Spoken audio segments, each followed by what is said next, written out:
Welcome to Parenting 911, the lived experience podcast where real parents share real stories. All right. Hello and welcome back. Welcome back. You are with us again, I hope, at the Parenting 911 Lived Experience podcast. I am Frizzell Malin, your host, and it is great to see you again. Great to have you back. So today we are going to talk about the 4-pillar reset. Reset. Maybe I should have said reset button, but reset so that we can make sure we are structuring things properly at home. If your home feels out of control, it's not because you are a bad parent.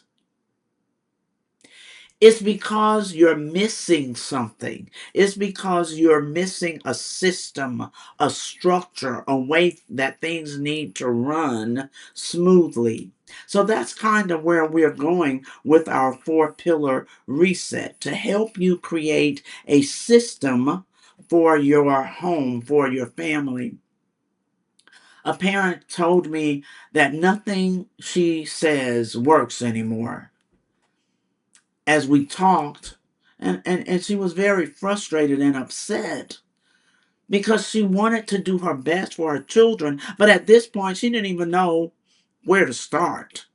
She didn't remember where she stopped. Okay. At this point, there were no rules at her house. There were no follow throughs, no real routines at her house. So, of course, she's frustrated.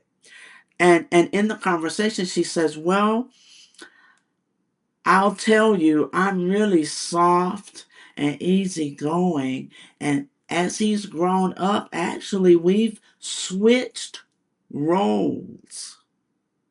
And now he runs the house or controls the house. And I kind of just do whatever he says.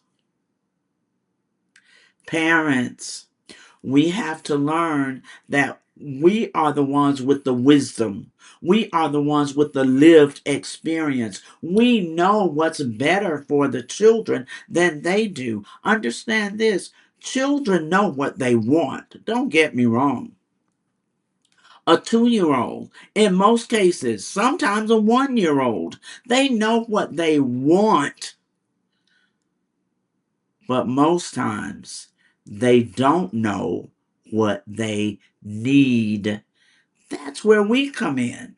We come in to make sure children get the things we know they need so that they can grow up, develop well, be healthy, have a good, clear, working mind that's being challenged to learn more. We know what they need. So, as I coached her, definitely, we started switching roles. We had to do it first with role play because honestly, she had allowed this to go on not just for a few weeks, but by now for a couple of years. So now she has to learn what the parent role really is and that she has the authority. She has the authority. Somebody needed to hear that. As parents, we have the authority. We are responsible for the children. That's why there always is an issue with parents trying to be their children's friends, especially younger children, because who has the authority? In a friendship, nobody really has the authority. Yes, we have bullies that want to take over, but then that's not a real friendship. In a friendship, nobody has the authority over you. You don't have the authority over them, not really in a friendship.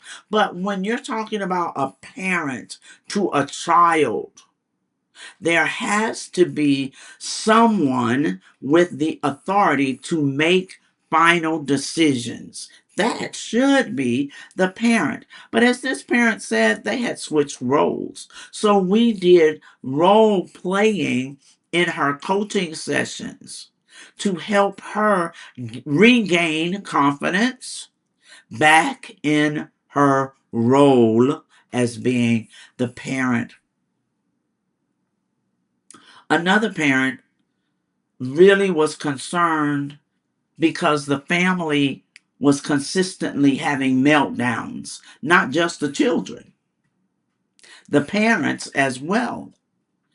They did not know how to manage their emotions. So everybody's emotions were out of control. Everybody was off the charts.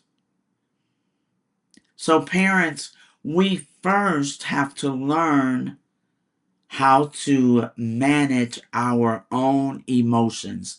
That's pillar number one. Emotions. Emotions are involuntary. In other words, we don't know when they're going to come up like that. Sometimes we get emotional about a song we hear. Sometimes we get emotional about a smell that reminds us of when we were children and grandma was in the kitchen cooking and things, life was simpler then, you know? Well, we'll get emotional. So emotions, we can't just make them show up. They show up on their own. Something triggers them and they show up. They start rising up. However, when we feel the emotion rising up, we do have to identify that that's that feeling. That just got triggered.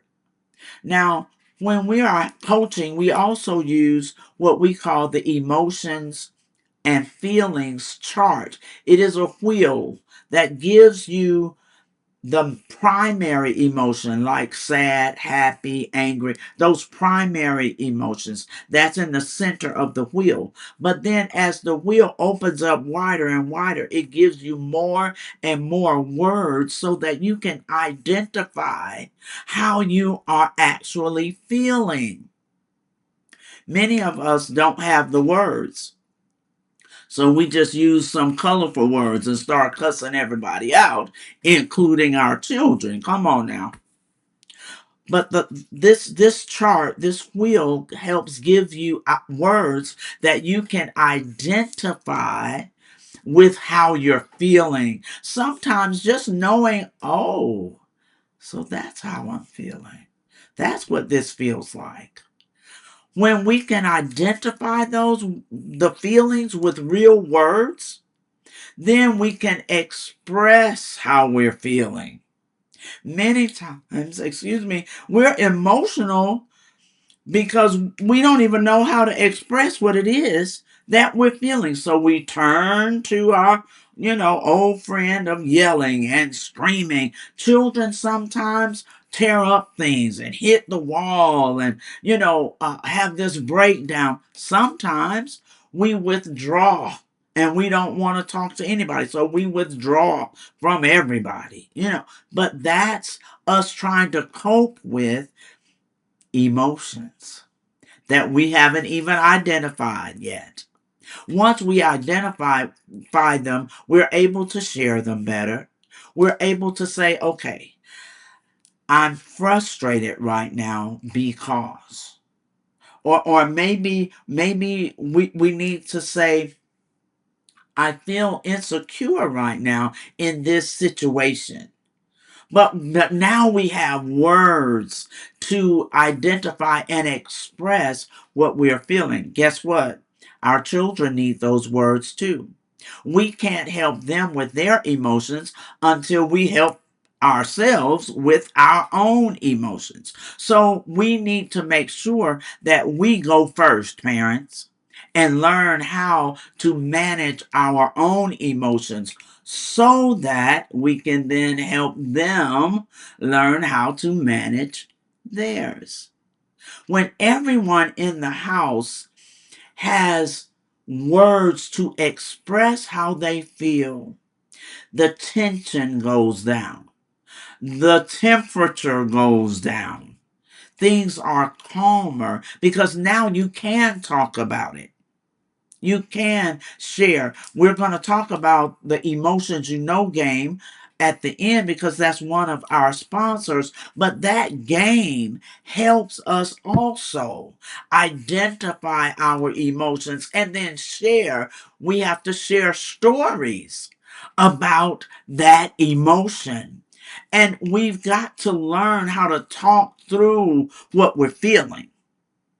Talk through it. Our children have to learn how to talk to us, talk through what they're feeling using words. Maybe they don't have the words right now, just like we didn't have the words, but I'm going to include in the description a link where you can click on it and upload the emotions and feelings chart because you need the words to help identify and share, communicate what you are feeling. And I'm going to tell you, we need to stop bottling up all these feelings inside because that gives us even more aggression.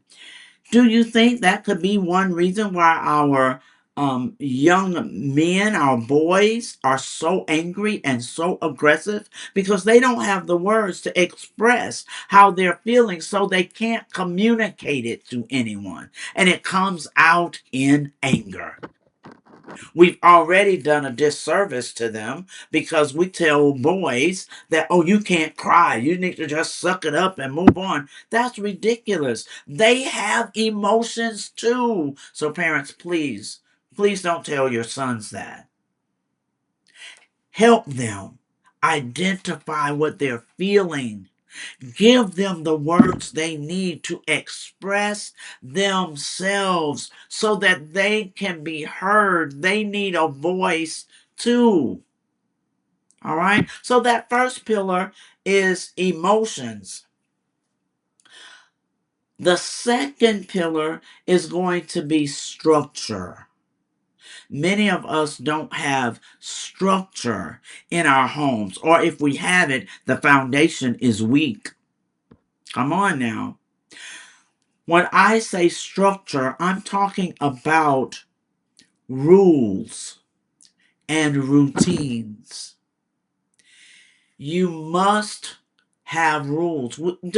Just think about it. Everywhere we go, we have rules. You go to the grocery store, there are rules. You walk in this office, there are rules. On the highway, there are rules. You go to the gas station, there are rules. Everywhere we go, there are rules. So why don't we have rules at home?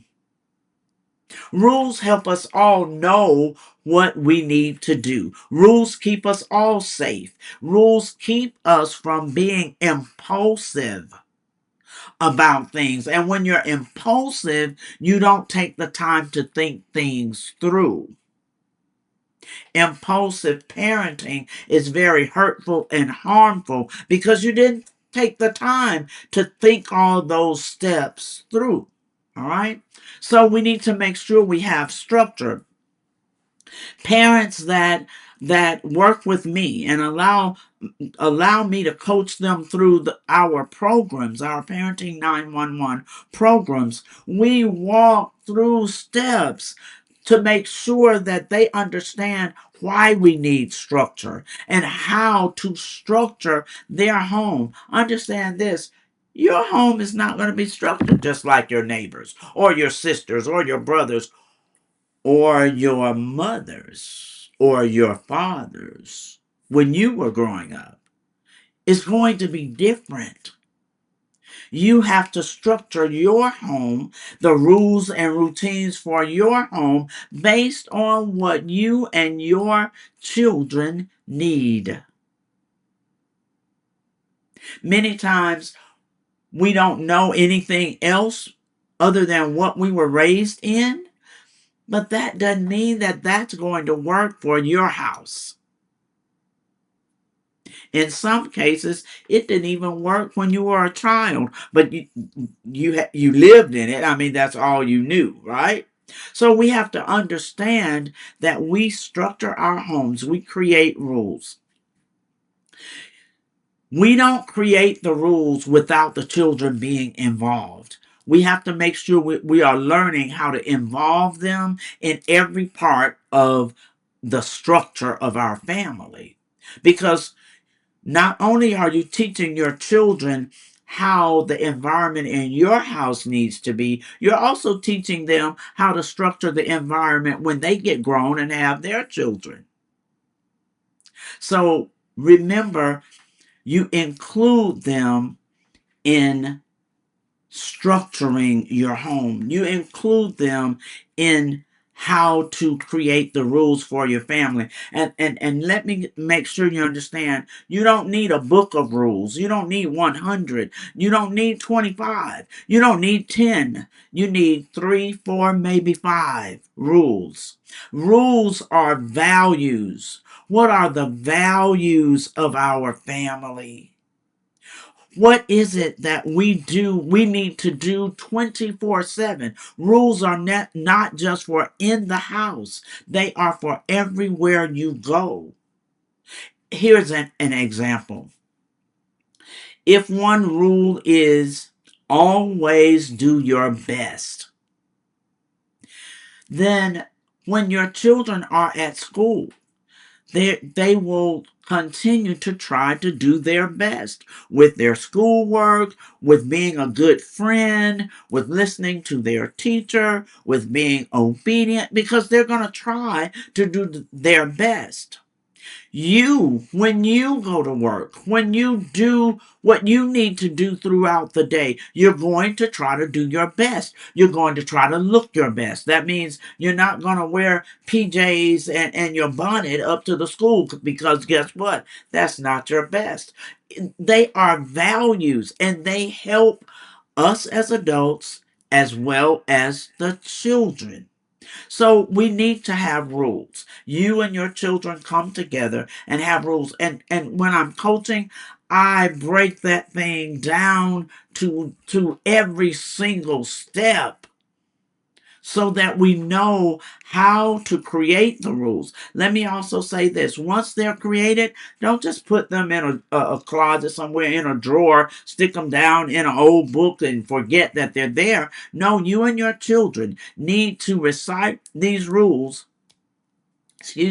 every single day, at least twice a day. So I say recite them before you walk out that door to go to school, or recite them if you're a homeschooler, recite them before your school day begins.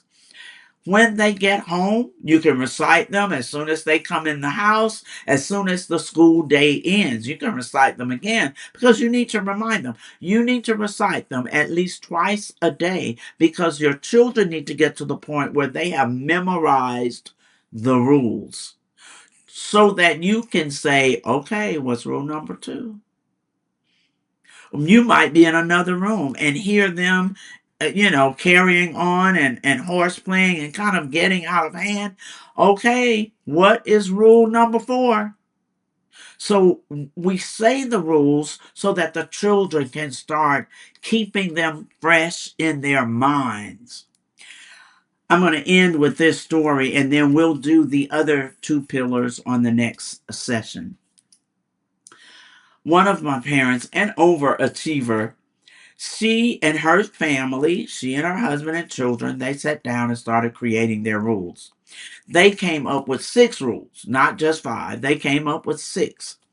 And she created a poster, and that's what I ask parents to do. You need to write them down and make it plain. You've got to write the vision down. So they wrote down their 6 rules, and then she went and decorated a poster, and it is gorgeous, because you do need to display them in your house. So she put them up in this high traffic area in her house, where they went back and forth, in this area, like in a little hallway, all the time, all the time.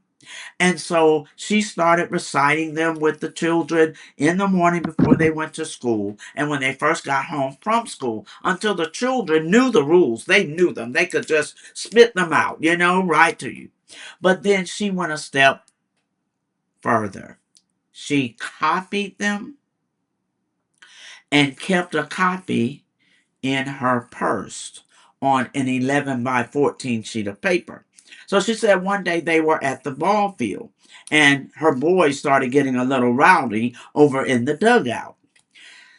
Nobody was really watching. They were not hurting each other, but that could always turn into somebody hurting somebody. So she stood up in the bleachers and she unfolded that piece of paper and held it up.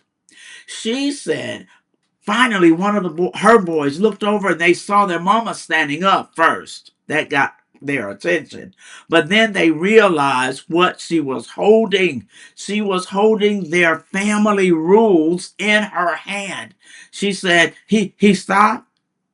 He told the other one, He went and sat down. The other one looked and saw the rules and went and sat down too. She didn't yell. She didn't scream. She didn't cuss at them. She didn't fuss with them. Nothing. She didn't embarrass them. She didn't call them names. All she did was reminded them of the rules for their family.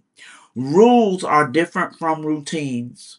Rules have no time limit. They are 24/7 everywhere you go.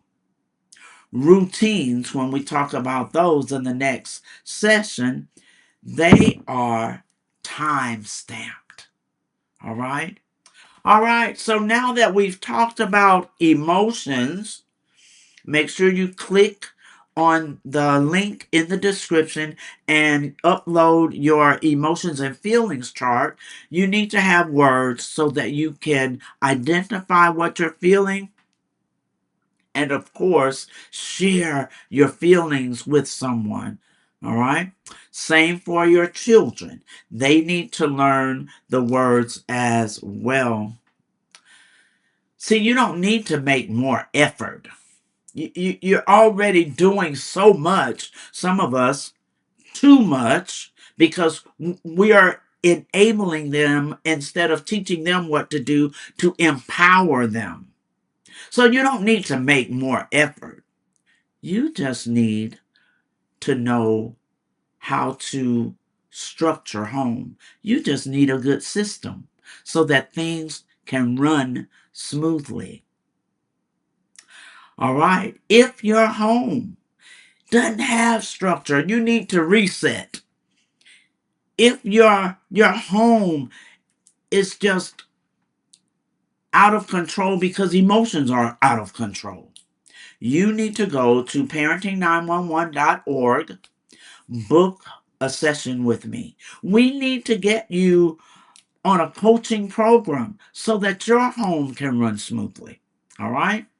Now, our sponsors, Parenting 911, of course, is a sponsor. And I just told you what you need to do. Go to parenting911.org and set up a call with me. Let's talk about what the problem is and then talk about what the solutions are. All right?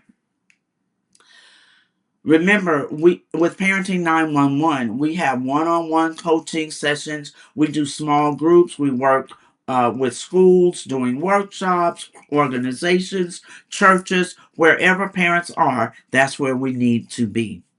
Our next sponsor is Emotions You Know. I told you earlier we would talk about them again. Emotions You Know is the new game that families can play together to express their emotions, to tell the story behind the emotion, behind how you felt at that time. It is a fun game. And when you say the word game, automatically it releases tension. Remember, I said earlier, emotions usually bring about a lot of tension. Well, knowing that you're playing a game and you can do silly things in the game, it releases the tension, decreases all of that tension so that now you can share. Everybody can share their stories. And in the game, it tells you everybody else must listen.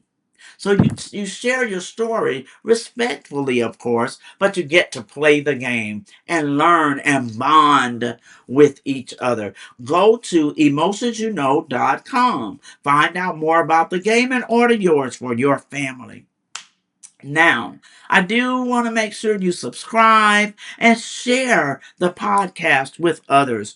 Remember, we are rebuilding families, rescuing childhoods. And here at Parenting 911, we don't judge, we do nudge because we want you to move forward.